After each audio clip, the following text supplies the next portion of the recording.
Nintendo, or more specifically Miyamoto, have been passing the buck on F-Zero for some time now. The reasons given have been the controller interface not being good enough, which, what? And the more reasonable question of what haven't they done with F-Zero that fans want to see in the future? Okay, fine. I have a couple of things that may work.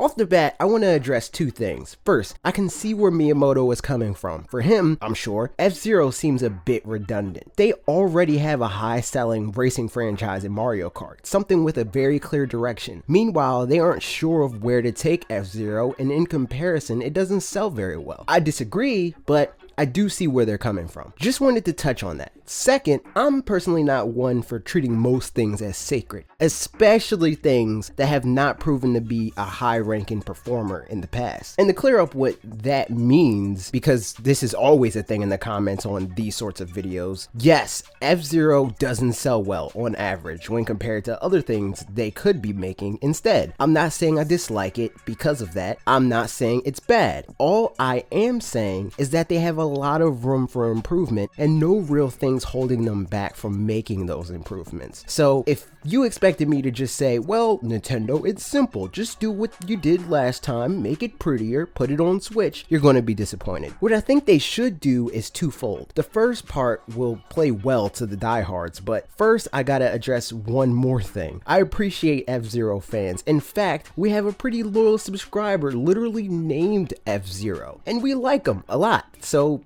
don't take this as any sort of attack on the thing you love. I like F-Zero a great deal, so don't worry about it. But I don't think the things diehards want for niche franchises should be taken as gospel. That goes for any franchise. There's a reason why the niche things are niche. What they are currently in their unchanged state isn't working, and because of this, they need changes. I'm here to suggest some of those changes, not anything that'll completely strip F-Zero of what makes it F-Zero. I want Nintendo to take those things and expand on them. Feel free to suggest your own changes in the comments. So, what sets F-Zero as we know it apart? Which shouldn't change? Well, for one, its setting. F-Zero is a futuristic racing franchise mainly set on Earth in the 26th century. An Earth that's trade, technology transfer, and cultural interchange has been completely changed by close relationships with alien worlds. A group of super rich interplanetary merchants decided to create the F-Zero Grand Prix, and a classic Roman Colosseum style move purely to bring some excitement to their lives. Rich people apparently get bored sometimes. These races were initially frowned upon by the general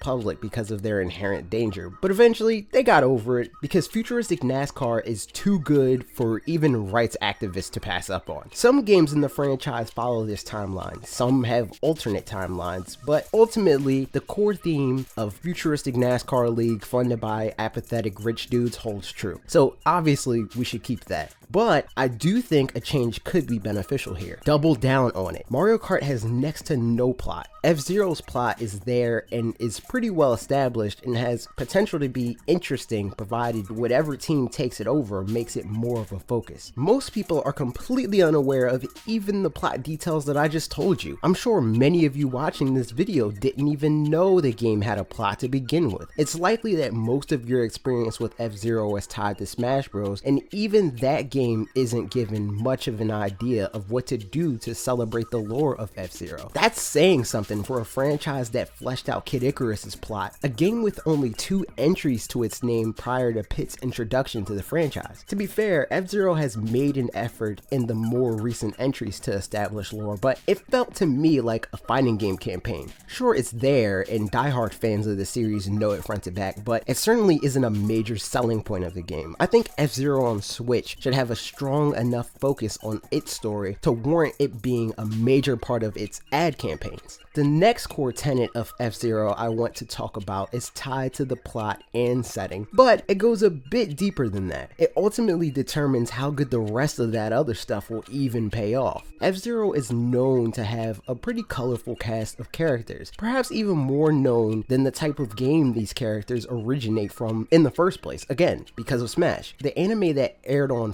Fox in the early 2000s probably served as an introduction to these characters for some too, but most people don't even know anyone beyond Captain Falcon or the samurai guy. I don't remember his name. Let me know in the comments. I think F-Zero on Switch should bring all of these personalities even more into the spotlight. We don't necessarily even need new characters. There's plenty to pull from post GX. So fleshing those characters out into more interesting and engaging characters beyond the typical Nintendo character traits in games like F-Zero and Punch-Out that are where are you from and what is your job? How did they learn how to race in the first place? Why do these characters even care other than the obvious prize money? What relationships do they have with one another? Then comes the question of which characters do we play as? Should it be a game with the incarnation of Captain Falcon that Smash fans know? Or should it be a personal thing, a campaign that takes inspiration from the anime's approach to Captain Falcon? In the anime, Captain Falcon isn't one particular person. It's a title that only the best of the best can claim. Should that be used as a way to bring in customization for characters? I think so. Allowing players the opportunity to create their own F-Zero contestant that's competing to win the title of Captain Falcon could be an interesting twist, in my opinion. We've had the ability to customize our machines. Why not take it one step further and allow racers the same level of customization? Which is a good transition into the actual point of the game.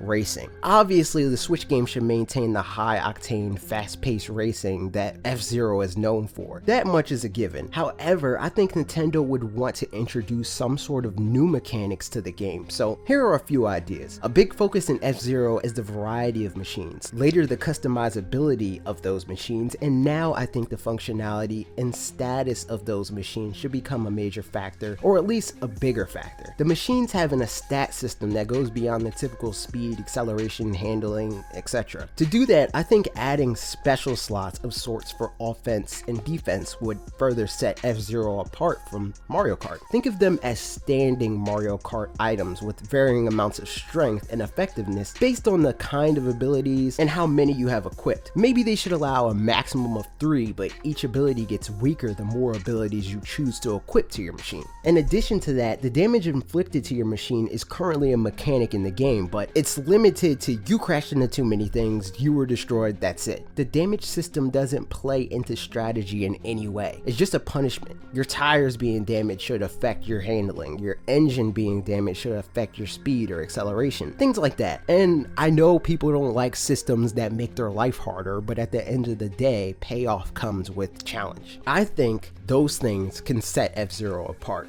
from Mario Kart at the very least. Make the futuristic racer a bit more technical, not racing sim levels of depth, but deeper than a kart racer like Mario Kart. The other part of the gameplay, and single player, I think there should be a currency system. I think using money in the game's world as another mechanic to strategize around would make it more enjoyable as well. And it ties into the lore even deeper because after all, it's about a bunch of rich people giving you money to risk your life for a race for their entertainment. But anyway, will you invest in a better machine? A higher quality pit crew? Maybe even bribe investors on the Grand Prix board for a small chance to get an edge on the competition at the risk of being fined or even disqualified if you're not lucky or careful enough. Beyond that, add the typical local play stuff, add online multiplayer races and Grand Prix. Throw in a classic mode without the new item and machine mechanics to pacify the diehards a tiny bit. Why not? The last little tidbit I want to bring in is about the developer. There's 4 options the way I see it. One is for Nintendo EPD to assign a team of in-house developers to create the game. Ironically, I think this option is the least likely. Nintendo doesn't seem to have a whole lot of passion for the F-Zero brand. That's not to say they wouldn't be open to it, I just don't think it'd be their first choice. They don't really seem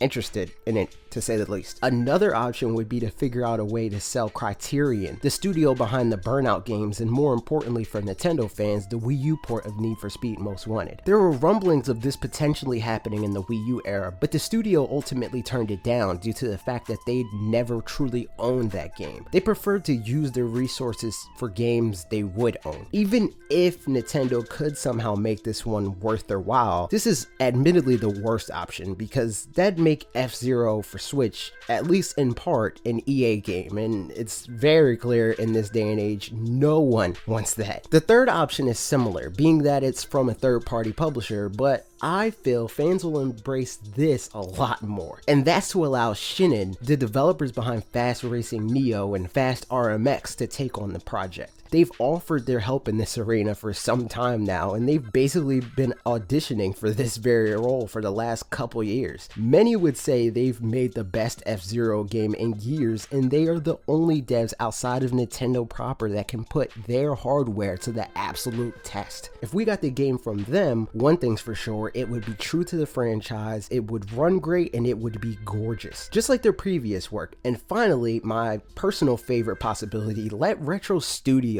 do it. No dev since Rare Studios has shown the ability to renew and enhance Nintendo IP like them. So I think they take all of the care in the world to create the game that F-Zero needs most. If it happens, of course. F-Zero could very well never see another AAA release in our lifetime, let alone on Switch. But I do think it's fun to speculate and talk about though. Hopefully Nintendo feels the itch to bring F-Zero to Switch after all. But those are my thoughts. What do you think? Do you have any ideas that'll set F-Zero apart? Does it even need it? Let me know in the comments. Don't forget to subscribe and ring the bell to be notified when new videos like this go up every Tuesday and Thursday at 4 p.m. Eastern time. Okay, watch my video about Pokemon movies becoming good, please. I worked hard on it and it has under 1,000 views and it's really good in my opinion. You'll like it, trust me. Okay, thanks for watching. See you next week.